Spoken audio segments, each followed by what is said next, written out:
Good evening, everybody. How's it going? We are back with our little fireside chats. Look, I just want to say a few words before we get started, and then I'm going to answer everybody's questions. Excuse me. Now, I was going through this my Instagram earlier, and I saw this Barstools video, and it was, of course, it's Barstools, so there's a lot of profanity and stuff like that. But there's also a lot of common sense in what he was saying, and he was talking about this lockdown and the coronavirus, and you know, you've heard me say on this show, I guess, if you will, and many other times as too, talking about in the beginning, of course, there were all these models, and it was, you know, a very scary thing, and there's a lot of fear out there.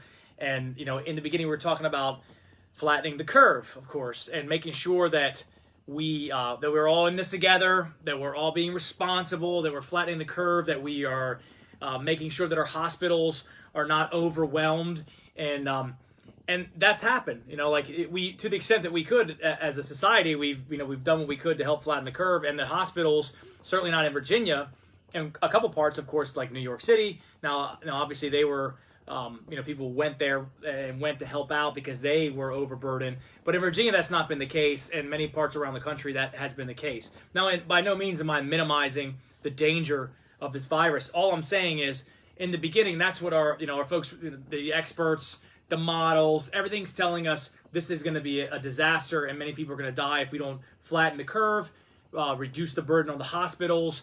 And the reality is, those folks, those truckers and grocery store stockers and healthcare workers and everybody else who's been out there making sure that this economy and the country has continued to run, they're heroic and unsung heroes all across the country. But the reality is, now what we're seeing is there's a moving of the goalpost, right? So when they're saying, okay, well, flatten the curve, people were prepared for that, mentally prepared for that, and they were complying, and they still have complied. And the reality is, that as we now have a lot more data about this virus, not just models, but actual data, you see it is contagious. It's very, very contagious, and it does hit a certain demographic very hard. And the reality is, we got to protect those folks. We got to protect the most vulnerable amongst us. And I'm confident that you, as individuals, as business owners, as policymakers, can do that, right? But what we've also seen is a lot of unequal treatment by different governors and mayors and stuff like that across this country. In fact, you're seeing a voter guide, if you will, because unfortunately, this thing has started to fall along political lines, which it should have never have done that. I mean, the reality is, we should have followed the data, the science and the data. You hear Governor Northam says that all the time, but the reality is, there's no science or data that says the beaches should continue to be shut. That makes no sense whatsoever. It shouldn't fall along political lines. We should be looking at the data. We should understand and have respect for the fact that this virus is very dangerous, but we should also be protecting those folks in nursing homes where it's really a deadly thing for a lot of folks that are out there, and jails too, without releasing violent criminals. I think that we can do that. But I think that the further we go, further along with this, you're seeing people's civil liberties are being infringed upon, and you're seeing politicians, quite frankly, making up as they go policies, and they always point to science and data. And I mean, the reality is, you can point to science and data and say, I can put you in a bubble for the next 2 years and you'll be fine. But that is not living, and that is not what you do in a free society. The reality is, governing is not simply listening just to an expert in their lane. And so when you think about someone like Dr. Fauci, right? Highly renowned guy who is highly educated. I think he's doing everything that he thinks he is supposed to be doing with his expertise from all the years. But that is just one lane of governing.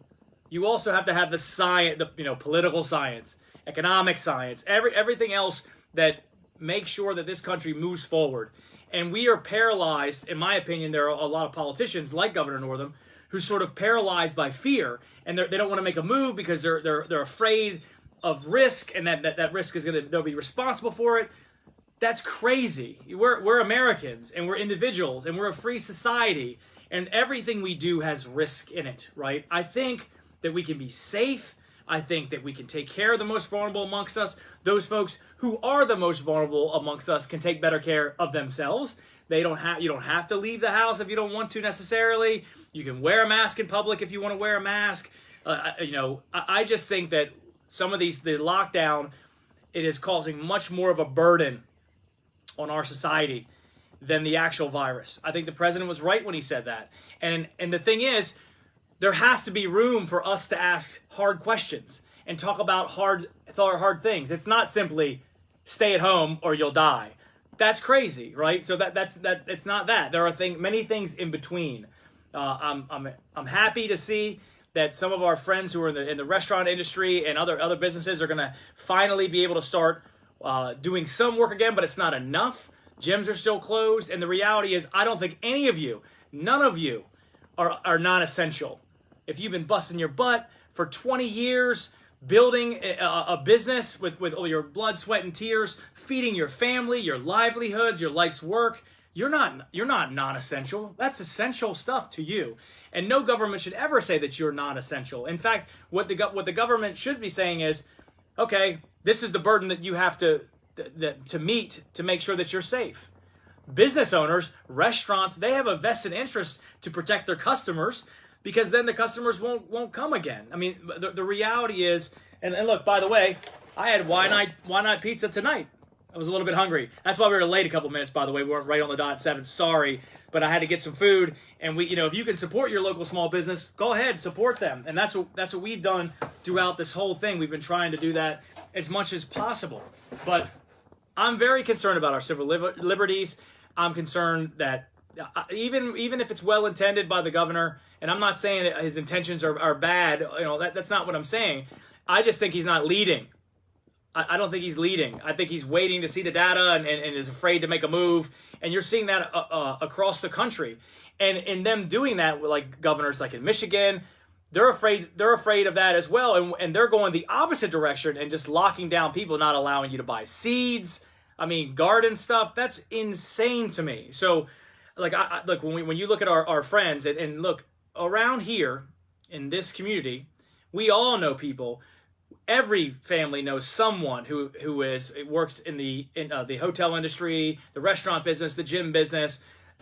You know someone in your family or friends that are in those businesses, and they're getting destroyed. I mean, their livelihoods are getting crushed. This is not who we are as a people. We are not a people who hunkers down in fear to live. That's not leadership. I don't think, as a people and as policymakers, I don't think so. I think that we can protect the most vulnerable amongst us. I think that businesses, restaurants, and gyms have a vested interest and will do the best that they can to protect folks. But will there be a risk? Will there be a risk of a second wave? Yeah, there will be a risk, unfortunately. But that is not new to us as a people, as a country, as a globe. It's not new to us. So I think that a lot of this stuff came about with fear. But as Americans, people of this community, of this Commonwealth, and of this country, we cannot continue to live in fear.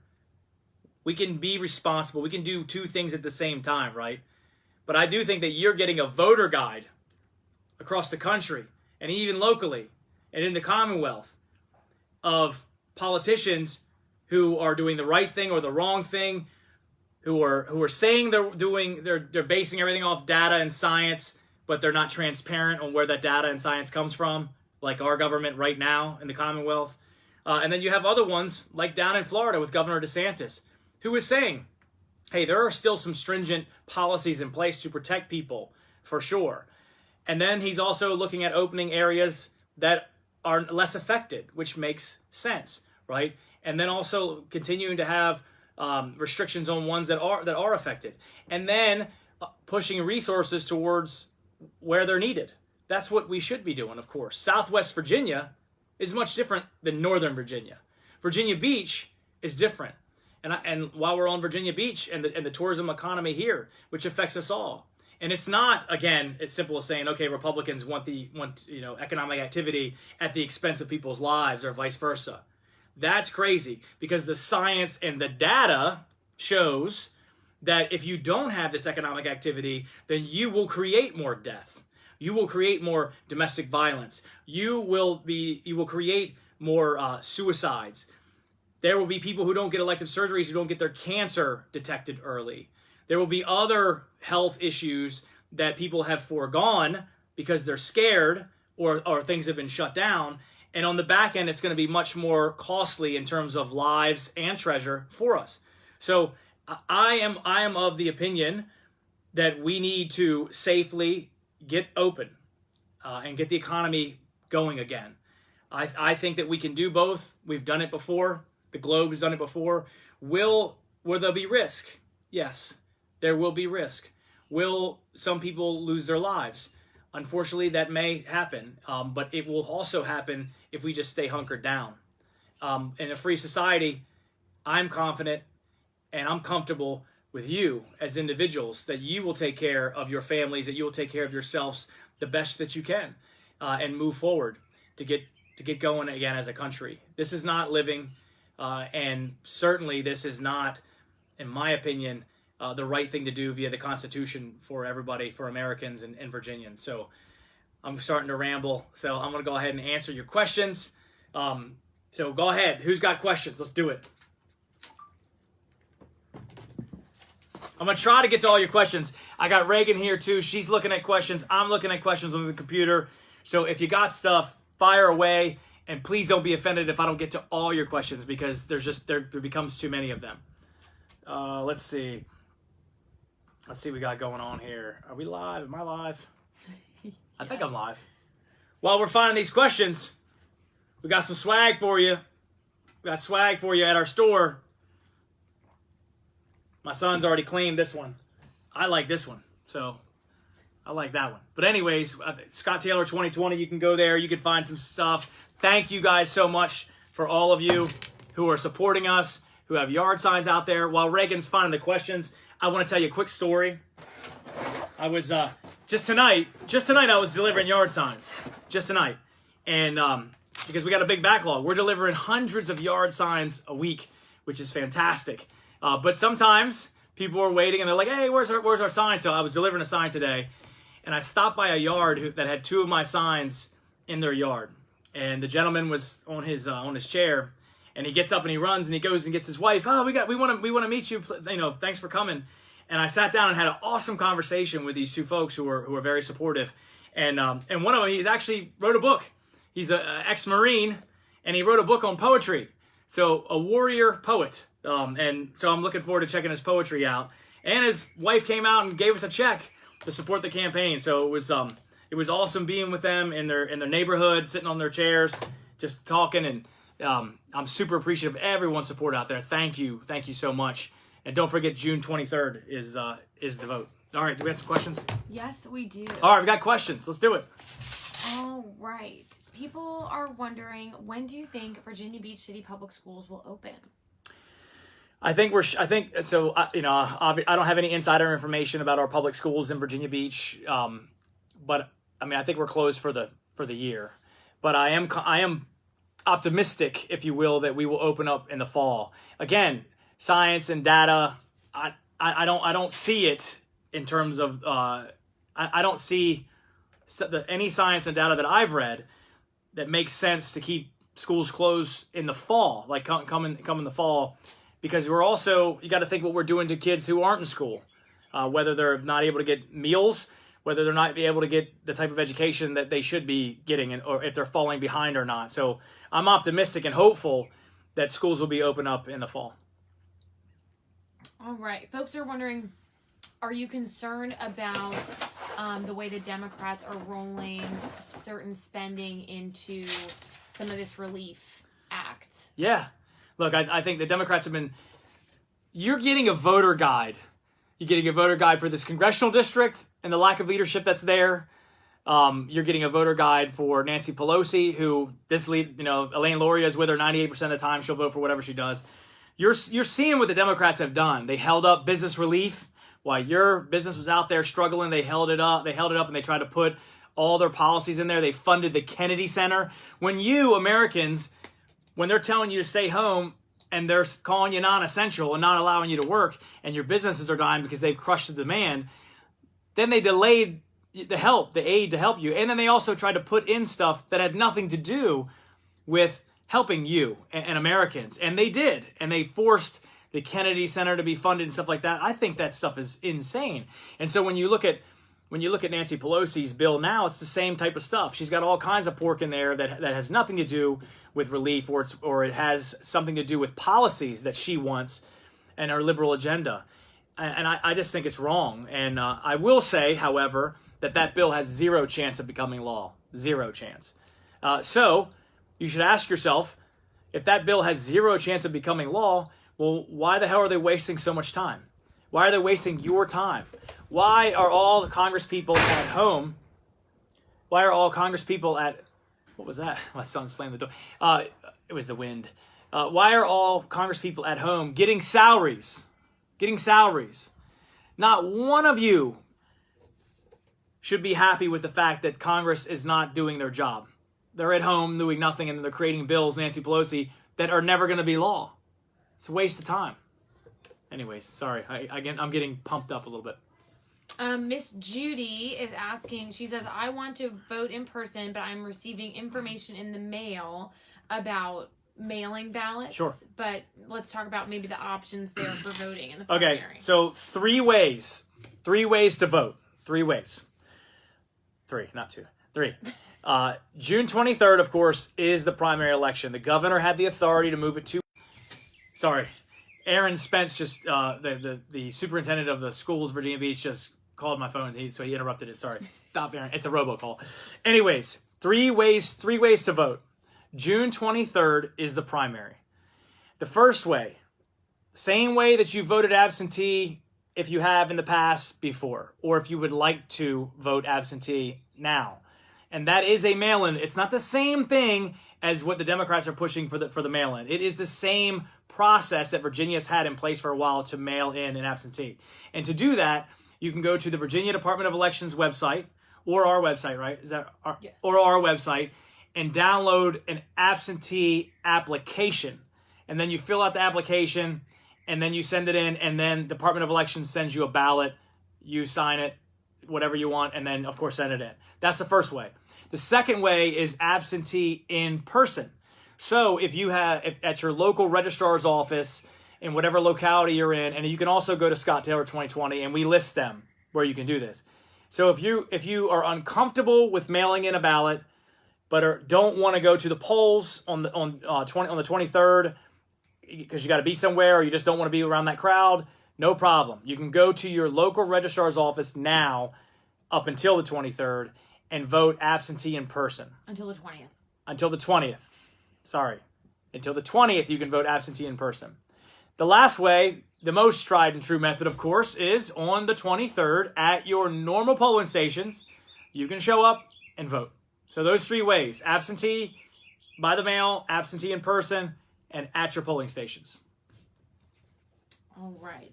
We've got several comments here. One from our awesome volunteer, Maria. Some people were asking earlier about, of course, the Flynn stuff. The Flynn stuff. Yes. First of all, Maria, thank you. And all of you who have volunteered for us, you guys are amazing. My volunteers are freaking rock stars. I mean, they're crushing it. Every day, every week, you guys are making this election. So thank you to all you volunteers. Okay, let's talk about Flynn really quickly. It is not illegal to unmask. Unmasking is, of course, they're all there with the Patriot Act, of course.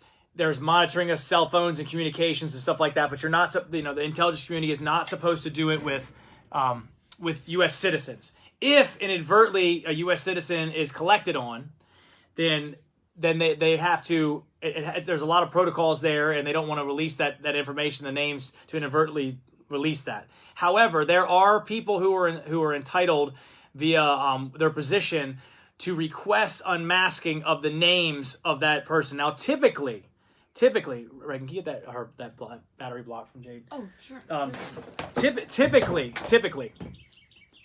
Typically, those names are, if they're requested by folks in the intelligence community or someone who really has a need-to-know basis to say, hey, okay, I'm reading this intel report. What does it mean? This will bring me better context. Now, there's an argument that system needs to be reformed, and I'm one of them. I think in light of what has happened, it definitely needs to be reformed. That's the first thing. But unmasking in itself is not illegal. However, when you look at who during the Obama administration, who unmasked, who requested the unmasking of certain folks, let's talk about Flynn specifically. You had Samantha Power, who's a UN ambassador. Not sure why she would have the need to be unmasking a lot of people as a UN ambassador.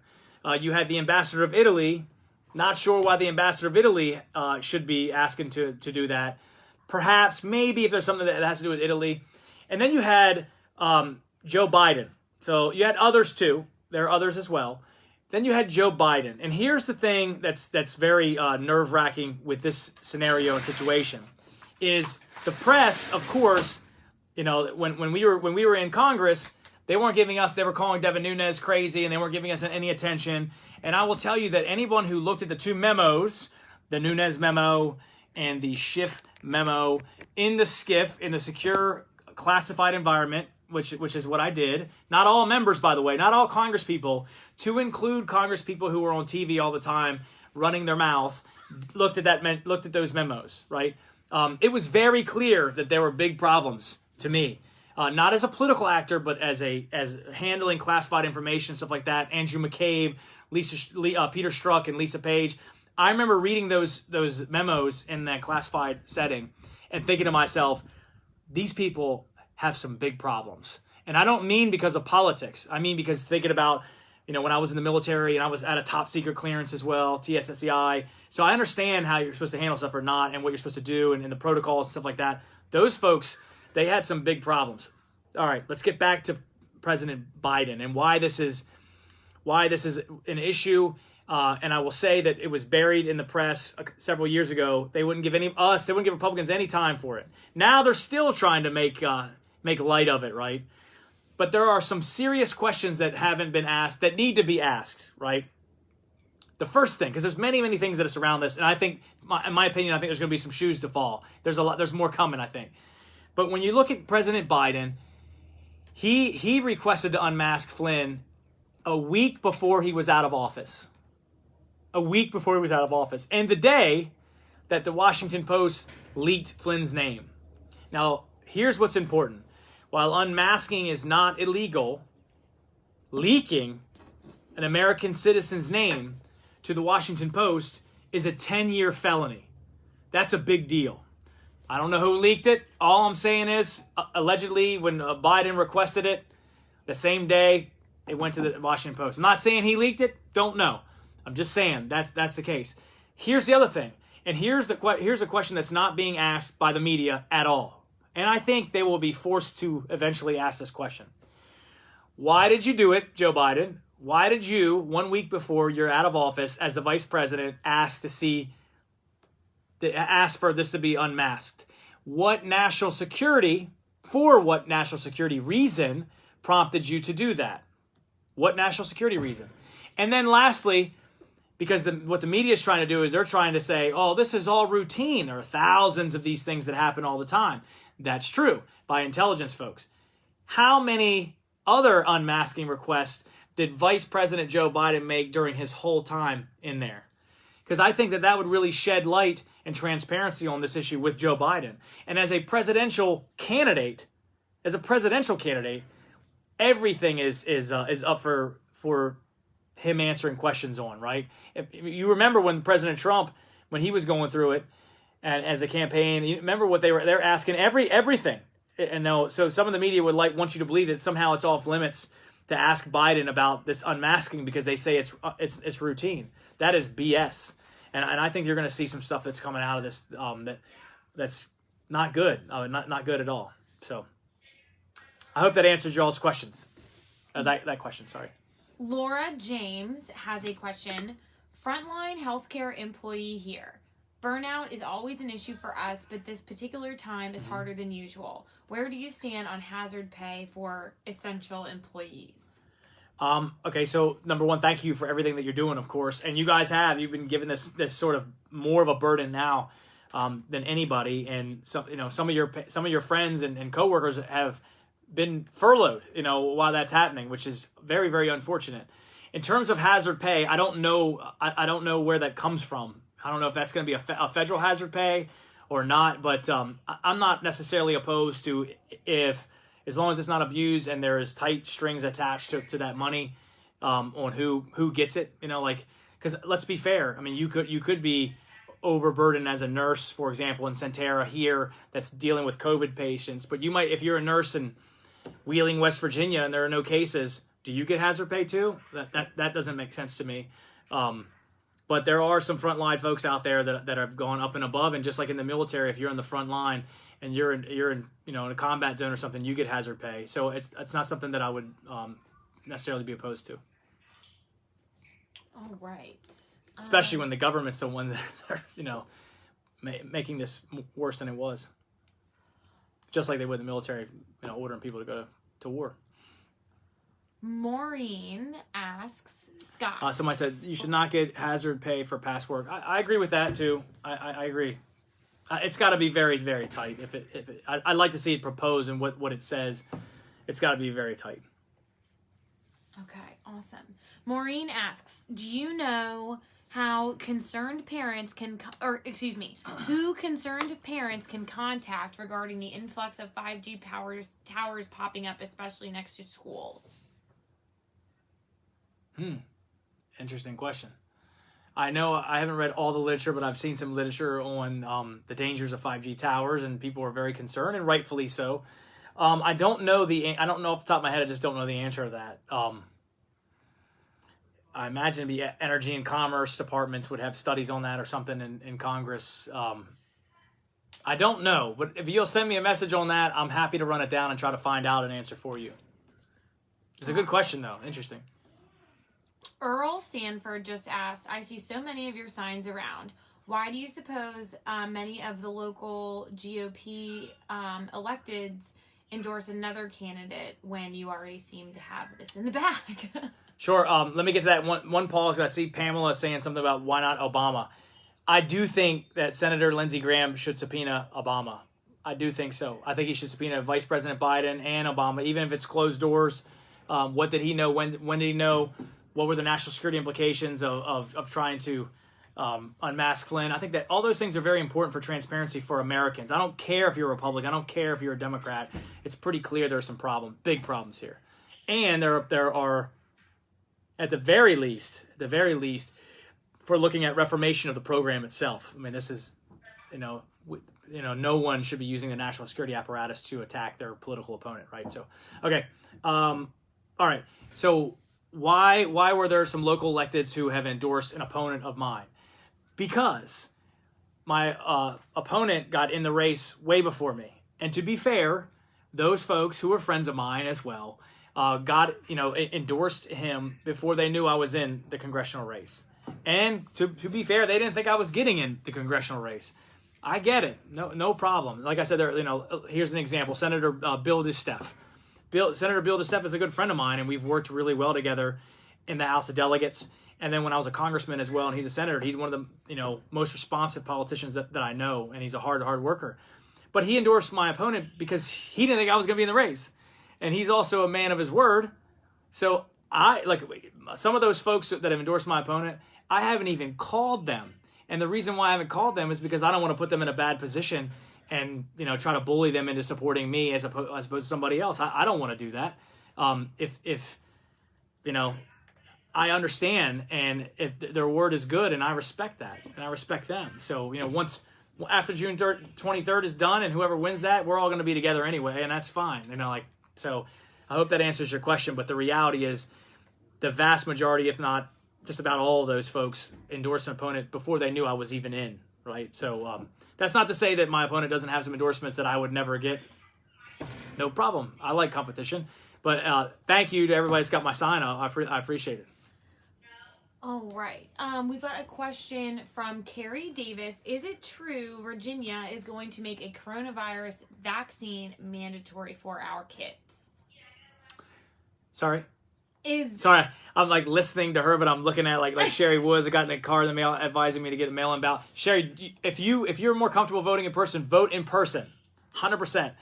Every single. I know this has become an issue because Democrats are trying to do all mail-in voting, and then so some people are confusing it a little bit with mail-in absentee, which is every election. Every election there's mail-in absentee, and I got to tell you, if you're a serious campaign at all, you know there's a certain portion of folks who always vote absentee. And there are people now, and I will tell you that because I call the registrar's office, the uptick in requests for absentee ballots are almost presidential turnout like. So they're very high for this primary, which is kind of unheard of. So there are people who are a lot more comfortable doing it now. But please don't misunderstand. Like, there's always mail-in absentees in Virginia in every single race. Not the same thing as what the Democrats are trying to do. So if you saw something from us, that was it. Just saying, hey, look, this is an option to you, and you can take it, or come in person if you're more comfortable, right? So sorry. No worries. I gotta stop. I'm like reading questions and then answer it. Carrie Davis asks, is it true Virginia is going to make a coronavirus vaccine mandatory for our kids? I don't think we're super close to a vaccine, and I'm not sure if Virginia has the authority to make a coronavirus mandatory for your kids. I would understand 100% the people being apprehensive about doing that because it's new and most likely it's pushed through quickly and stuff like that. So I don't think so. I don't think they have the authority to do it, and I think there would be tremendous backlash on the Virginia if they tried to do that. I don't think people would comply, to be honest with you. If they were saying it's mandatory. Let's see. Kurt is asking, what's your take on CNN putting 17-year-old Greta Thunberg on their panel for COVID when they attacked Trump for not being a doctor himself? Good point, Kurt. There's been so much hypocrisy on the other side. So much hypocrisy. It's just incredible. There are good people who are Democrats, but there's a hell of a lot of hypocrisy that's happened. And like CNN, they create this panel, this coronavirus panel, and they had like a former assistant secretary and an epidemiologist, and then they have a high school girl. It's super, and then of course they're constantly bashing Republicans, science, data. When they don't, number one, even Governor Northam could never show you the science and the data that gave him, that helped him make the decision to shut down Virginia till June 10th when he made it a month and a half ago. There was no science and data that showed that. There's no science and data now that says that you can't read a book on the beach by yourself. None. There's nothing there. So there's a lot of hypocrisy here, and liberals use that. The media, CNN specifically, they use that all the time, bashing Republicans. Oh, you're not using science or data. And even if you're a Republican who's a doctor or a Republican who's an epidemiologist, but you don't agree with that narrative, they still try to bash you for that, or at least they try to undermine your credentials and stuff like that. I think it is the most hypocritical thing in the world that CNN, who's constantly bashing about science and data, would put a teenage girl on as an expert for anything. Quite frankly, no offense to any of you teenagers out there, but that's just the reality. It's ridiculous, just ridiculous. I'm trying to be polite. Parker Boggs is watching. What else we got? Nancy Elizabeth Martin asks, how is feeling comfortable going to vote in person a partisan issue? Feeling comfortable to go and vote in person is not a partisan issue. Got a little bug here. That's not a partisan issue either. A little bug in your eye. It's not a partisan issue, nor should it be a partisan issue. The reality is you got 3 ways to do it now. So you can go in person that day. You can vote absentee via the ballot, via mail, or you can go in person absentee at your local registrar's office. I don't think it's a partisan thing, and nor should it be. It's right now, to be fair, there are a lot of people who are scared right now. And there's a lot of fear that's been amplified, if you will, by some politicians and by some media channels. And so, and to be fair, there are also people who are legitimately at risk for this virus. There are people who, if you have an underlying health condition, perhaps obesity, you're at an older demographic, you are more at risk. So I understand why people may not want to come in person and they may want to do it another way. And we want to do our part because we'd love to have your support, of course. But we're going to do our part to make sure that you know what options are available to you. All right. Christina Marie Sanders says, one of the forgotten employees are school bus drivers. Most of us work on low pay to begin with. However, grateful I am to still receive a paycheck. Most of us do extra runs so we could supplement our pay. We would make more if we were on unemployment. Is there any way our cities could do something to help supplement? I can't speak for our cities. The answer would be potentially yes. I mean, look, and like my son, one of his favorite people in the world is his bus driver. So thank you guys for keeping our kids safe and being on the front lines, of course. And it's sad. It saddens me to hear that you would make more money on unemployment right now. And that's a problem. That's a problem that we're hearing about, and you're seeing, because I speak to businesses every day. I'm on the phone all day long talking to people, and you're hearing that that's going to be a big problem for them is paying people more on unemployment to not work than to work. That's a huge problem. You know, at some point you got more people in the cart than carrying the cart. You know, that's a problem. But I would hope that the city would help you out and supplement you, or figure out ways to do so. I just can't speak for them, to be honest with you. Lenny Peel says, "Hi Scott, Lenny, how you doing? What is your take on the USA Comfort having gone to New York for what was called an overwhelming need, yet all of the videos are showing no lines at multiple hospitals or empty hospital waiting rooms?" I think that, number one, Virginians and our military always runs to the fight, right? And if you remember in the beginning, it was, you had the end of the world was happening. I mean, it was everyone saying, and they're showing models and not data, but models. And the reality is we didn't have a lot of data in the first place, because if you don't have a lot of data, then you don't have great models, because models run off data. So if you're only looking at what we had at the time, and this is, with all, you have to say this. I mean, if our people, whoever they are in power, Democrat, Republican, doesn't matter, if they're looking at models and the models are dire, and they know they got to do something to help our people, and they do believe, or they believed at the time, watching Italy, that New York was going to be another Italy, where the hospital systems were overrun, and you had a lot more death. I think that the president's decision to send the USNS Comfort and the civilians and the military who serve on her to help, I think that was the right decision, to be honest with you, at the time. Because now, obviously, when it got there, it wasn't supposed to treat COVID patients at first. It was supposed to just treat folks who weren't getting treatment because the hospital was overwhelmed.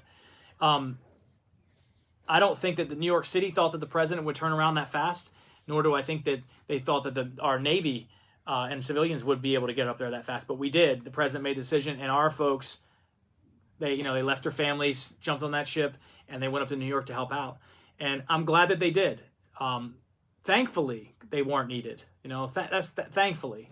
That being said, it also shows you how those models were wrong, right?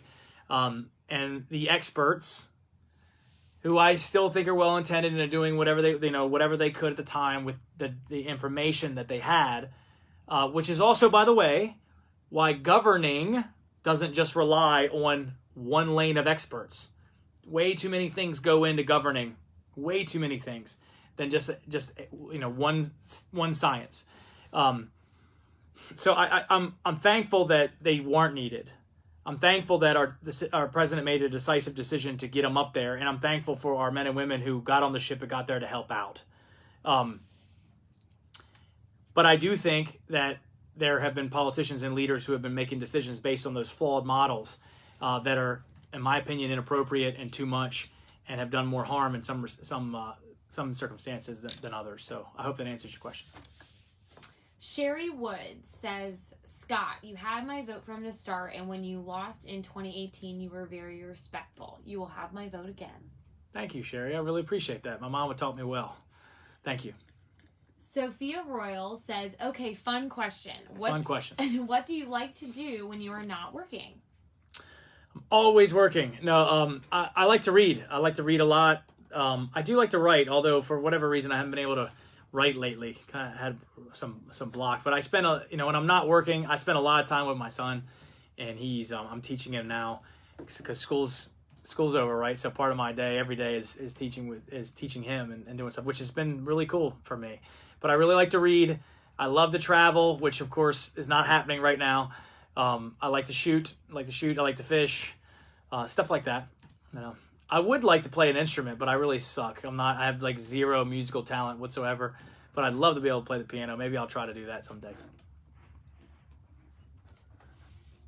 Oh, I hope I say this right. It's either Steven or Stefan. Steven, I think. Steven Spriggs says, thoughts on Sleepy Joe. Thoughts on Sleepy Joe. Like I'll give Joe Biden respect where it's due. He's served the country for like 40 years, right? Like, so he's had some accomplishments. I think he's probably done some good things for his state of Delaware, but I'm actually sad for Biden, and I don't say this with any disrespect whatsoever, but I do think that he's like his cognitive abilities have gone down a little bit, and it's kind of sad, quite frankly. I just do. I mean, I don't mean to be. I'm not trying to be mean. I'm just looking at him and I'm listening to him, and he didn't sound like that 5-10 years ago at all. You know, and the reality is, it's what he's doing is a very, very stressful job. Even trying to, he's not the president yet. He's running for president. That's very, very stressful. And I don't know about you guys, and I'm not trying to even be disrespectful right now, but the presidency, and you guys remember, look at President Obama or President Bush, in just such a small amount of time, how much they aged in that job. Because it's the decisions you make are life or death, and it takes a unique person. Now, President Trump seems to like thrive in that arena, but he's been sort of in that arena this whole life. But I would worry that Biden wouldn't be able to handle the stresses of the job at his age. And again, I'm not even trying to be disrespectful. I also think there's no question that America, we're in a time of change. We are in a transformative era. I mean, that's one of the reasons why President Trump came into power. I mean, period. I mean, that full stop. We're in a transformative era. There are a lot of things that are changing, whether you're talking about globalization, whether you're talking about technology, whether you're talking about different types of new jobs that are happening, or we're in a time of transition. We are also now, because of this big gut punch that was the virus that happened to us, we are also going to be in a time of rebuilding. And my opinion, Joe Biden is not the guy. He wasn't the guy for the transition of our country, the changes in our country. He's been the same for 40 years, period. Joe Biden contributed, again, intentionally or not intentionally, he contributed to what some of our massive problems now, whether you're talking about trade, whether you're talking about this rising China being a threat, whether you're talking about our medical supplies. This should be in everyone's mind right now. Our emergency medical supplies, our prescription drug active ingredients, being reliant on China. Joe Biden contributed to that stuff. That's not, President Trump has been talking about it for like decades, how this is wrong. We're getting fleeced. China's cheating on trade. They're stealing IP. They're, we're transferring wealth and jobs over there, right? So meanwhile, communities across our country have gotten devastated. Thousands of factories going away. Meanwhile, the argument, and this includes Republicans, free trade, right? Well, free trade is good. I'm a free trader, but a fair trader. But the reality is, when you have free trade agreements and you just let the market go, it definitely gets concentrated in a small amount of folks who benefit a lot from the free trade. And you've had thousands of factories that have closed up and gone overseas. And the argument to keep doing the same thing is, well, you as the customer, things are a little bit cheaper for you. Your beer cans are a few cents cheaper, or your clothes are cheaper because capital follows labor around the world. But the reality is, like, I come from an area that's depressed, that have factories that closed up, that people would rather have a job. They'd rather have a job and pay $1 more for a t-shirt, right? Like that, so the president's been talking about that for quite some time. And Joe Biden is not the guy to be able to get manufacturing back here, to be able to get to help transform our economy, to be able to, you saw what President Trump did with our economy and a Republican Congress, because we created and passed laws that helped contributed to that 100% that the president signed, and then Democrats get in and it ain't even, everything's way worse, and they were not productive. But but now we're going to have to come out, right? So one of the things that the president, I think, for their campaign, I mean, they've been talking about how the economy was so great under President Trump, and that's his strength. Democrats were excited that the economy's going down because they think it's an opportunity. I think they're wrong. I remember reading Donald Trump's book years ago, because I when I got out of the Navy, I was in real estate, and I got right into real estate, and then we had the recession, the massive recession, and I mean, it crushed me. It crushed anybody that was leveraged. And I don't talk about this that often because politically people attack you for it. Oh, well, you don't know what you're doing, like business-wise. But the reality is, whether you had $100,000 in mortgage that was leveraged or $1 billion, you were getting crushed in the last recession. But I remember reading Donald Trump's book before that, and I remember thinking about one of the things that he said during the recession when it crushed me. I had to pivot to do something else too, because it just, hundreds of thousands of dollars, millions of dollars in equities wiped out. And he said he was walking when he had a recession in the late, I guess it was the late 80s or early 90s. And he's walking down the streets of New York, and he looks at this homeless guy and he says, that guy's $8 billion richer than I am. Or less, I'm paraphrasing, obviously. And I remember thinking about that. Our president has been through, went back to the bottom and then came back up. We're going to need that type of mentality. We're going to need that. Joe Biden is not that guy. Not even close. All right, I got rambly. Sorry. Yeah, we've got a couple really good questions, okay. Like 5 or 6, but only a couple minutes left. Katie Engler, what's your take on Truman having to stay out at sea after deployment? The Comfort was able to come home after helping in New York, just 2 days after leaving New York. Different missions. I know, with all due respect, because we got families out there that are on the Truman, of course, and they're worried, and rightfully so. And I get it. I've been there, and the military, and I understand. And our military, we do have commitments, and trust me, I've been on deployment when I'm like, I want to go home. Why are we here? This is irrelevant or doesn't matter. But there are bigger things at play. There is a bigger strategy at play, and as long we want to keep people safe. But the reality is, sometimes, and this history plays out with this, historically speaking, when there are massive problems like pandemics, like that, sometimes other countries try to take advantage of that. And the reality is, we still have commitments. We have security commitments to protect our way of life, our people, our country, and our allies as well. So my heart goes out to the folks that are on the Truman that are out there. And yes, the USNS Comfort came back, but it also didn't have somewhere else to go, or it didn't have to cover down on anybody like the Truman has to do now. So my heart, like I said, my heart goes out to everyone out there who has family or maybe on the Truman themselves. But the bigger picture thing is there are still military commitments that we have to uphold. Carrie Davis. How can Republicans address voter fraud when the Democrats are bending the rules for voter ID checks, witness requirements, and changing up election dates?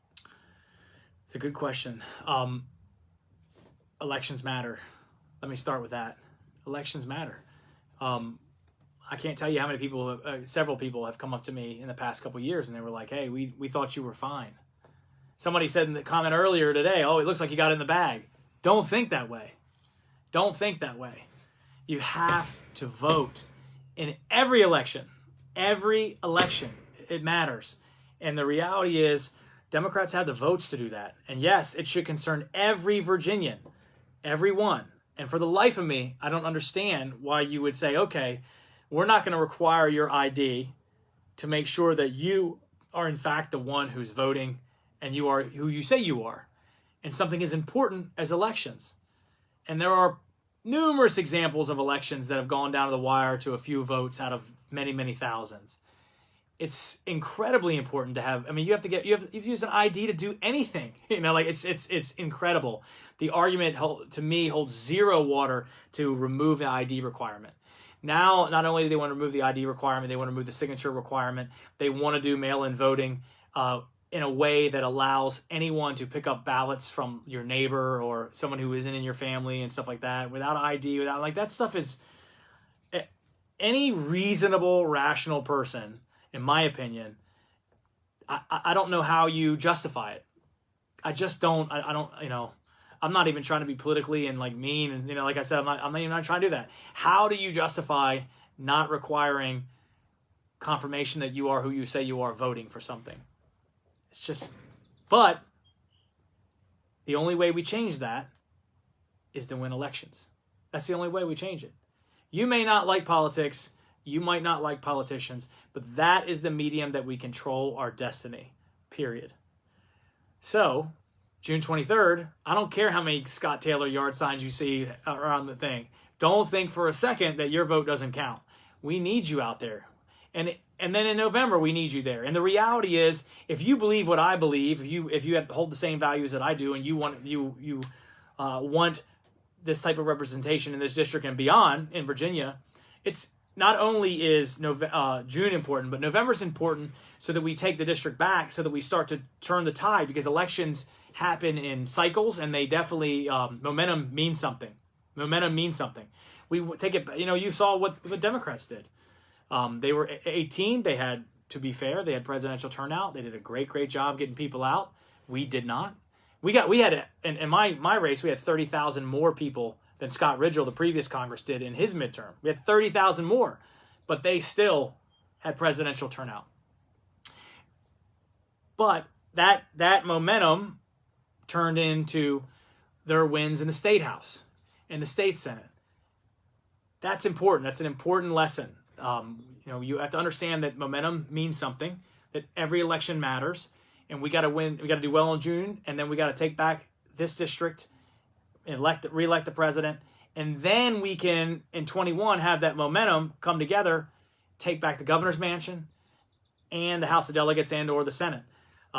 That's the only way that you can change. That's the only way that you can change these crazy policies that allow anyone to vote for anyone just because they say they are.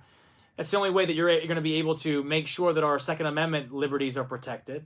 It's the only way you're going to be able to make sure that life is more protected.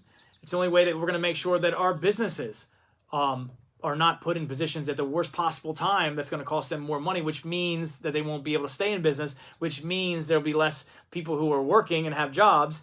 I mean, these things are extremely important. So if I could sum all that up, vote every election.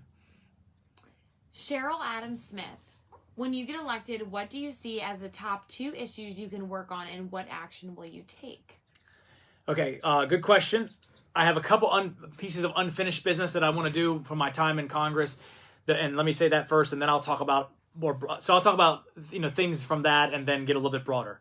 Number one was we have the fastest growing veteran population in the nation, fastest growing female veteran population in the nation, and we are overburdened at Hampton facility, which means less wait times, less care for our veterans. Right?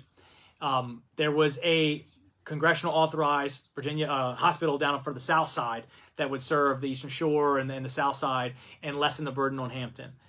And we were working every day, and we actually got it to the point where it was negotiating with the mayor of Virginia Beach, and they were about to announce the RFP.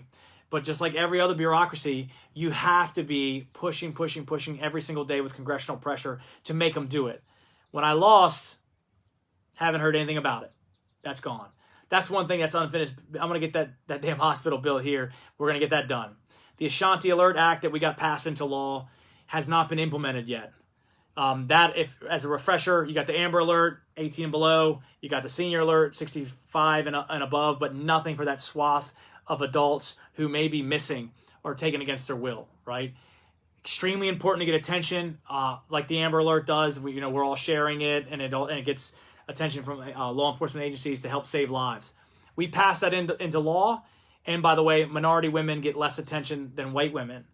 So and getting attention is crucial to be able to save lives. Guys, we get less attention than any women, right? So it's important to get this thing implemented. That's unfinished business. I'm going to get it done. I would have never. Mark Warner pops his head up every couple months and says he wrote a letter, and that does nothing. Does nothing. I would make sure DOJ, I'm in their office, in their face every single day until it got implemented, and we were saving lives across the country. So those two things I need to finish up. Now, there are a couple other things I'll talk to you later about on what other things I want to finish. But what is the most important thing right now for this district, for Virginians, and for the country? That is, number one, getting us back on the economic footing that we need to be on, right? The reality is, if you don't have a great economy, then you can't do the other things, right? You can't, just like when you go on an airplane and they say, put your mask on before you put anybody else's on, right? We got to make sure we're strong again. And how do you do that? There are some non-essential spending in Congress that we need to be looking at, that we need to stop or at least delay. We also need to restructure with new technologies. This is actually a perfect time to look at Congress and look at our governance and how government services are delivered, right? There's a reason why Social Security is still sending checks to dead people, right? The VA was on MS-DOS operating system. That stuff is crazy. The bureaucracy is too fat, too slow in the government, and it's reducing the ability to give good government services and costing too much money. So at the same time we're reducing non-essential spending in the government, we should be using things like private blockchain for Social Security and also looking at IT and different data systems to make government work better for you. Now, we should also immediately, and I'll put this bill in for sure, I talked about this a little bit earlier, it's very clear that our country is beholden and reliant on China, on prescription drug. You don't even know, a lot of folks don't even know about this, that just about all the active ingredients in most medicines, aspirin, Tylenol, all that stuff is made in China now. It's not made here anymore, right? Same thing, medical supplies. When you're talking about this big shortage of masks and gowns and stuff like that, it's all made in China. It's not, I mean, that's where it's not a global supply, it's a China supply. That's crazy. We need to put in a policy that has, there's like a Berry Amendment. So the Berry Amendment for the military is almost everything that's sold to the U.S. military has to be made in America, with some exceptions. We need to do the same thing with critical medical supplies and medicine. We need to say, if you are selling to the VA, to Medicaid, Medicare, DOD, that will be made in America. And if you do that, then you've created the economies of scale to be able to make it worth it. We have opportunity zones all around the country that were put in place when I was in Congress, in the 115th Congress, that the president signed. We can leverage those opportunity zones. States can add additional incentives if they want to be able to capture that manufacturing there. But there's no way that this country should ever be reliant on China or any other country for critical medical supplies or medicines that keep millions of Americans alive every single year. So those are some of the other things. I could talk all night about some of the things I want to get accomplished in Congress that have to do specifically with this district and bigger issues as well. But I hope that gave you a little taste. All right. Okay. One last one. We've got 4 other awesome ones. Tommy, Nancy, Jason, Judy. We will answer your questions next time, but we're going to finish with one question from Maureen. And she says, Scott, what struggles have you had to overcome that have helped with adjusting to homeschooling? Much respect for our teachers. Much respect for our teachers. No question about that. I think that, I think all of us that have kids have a greater respect for teachers now. Thank you to all of you guys. It's interesting because I have a lot of stuff to do too, right? So I have to put that aside, make sure that my son's stuff is taken care of. I have to be more patient with him, I think, and remember that he's in first grade. And that's been challenging sometimes, of course, just being more patient and understanding where he is. And thank God he doesn't have 9th grade math, because I totally forgot that. I'd be in a world of hurt right now. But so that's been an adjustment, just being more patient, more calm. What else? Let's see. Keeping his attention. I don't know how you do it as teachers if you got a full classroom with little first graders and how you're keeping all their attention. You guys are rock stars. I don't know how you do it. It's tough for me to do it. But I will say that I've really enjoyed it. You know, quite frankly, it's a blessing to spend time with him, and it's really cool to see him when the light bulb goes off and you know that you've taught him. So, you know, I while I have tremendous respect for teachers, I also understand why you do it, because it's definitely very, very rewarding, no question. That being said, got to get these kids back to school. No, so. All right, I guess we're gonna end here. It's been awesome. We're gonna be here again next week, of course, and then you know, as much as possible. You guys see me, I pop up on here sometimes. Great questions tonight. If we didn't get to your question, I'm sorry. We're trying to get to all of them. We will try to get to everybody's questions as much as possible. If we see some good ones on here, I can start off with those questions. But please don't forget, you got June 23rd. That is the election. It's extremely important. Please be there, whether you're voting absentee, in person, by the mail, or you are showing up at your regular polling stations on the 23rd. Again, you might not like politics. You may not like politicians, but that's the medium that we control our destiny. So if you don't like what you're seeing and things that are happening in the Commonwealth and the country and stuff like that, you have the power to change that. And the way that you do that is to vote people who best represent your interest. You're not going to get 100% of what you want. That's nonsense. You can't get 100% of what you want with anybody you know. But if you agree with somebody 85, 90% of the time, they're probably going to represent your interest better than the other person that you agree with 15% of the time. So our website, Scott Taylor 2020, Scott Taylor 2020. Don't forget, you want to get some swag? We got swag on the website. We got some other swag on the website that says "Defend Your Commonwealth," because that seems to be what we're doing right now, defending our Commonwealth and defending against, you know, bad policies. But we love you guys. Appreciate all your support, of course. Don't ever hesitate to reach out. If we can do anything, we will try to get to you as soon as possible, of course. And as always, I'm doing this because we want to help people and solve problems and get things done for our community, for our Commonwealth, and certainly for our country. So God bless you guys. Love you. Have a great night.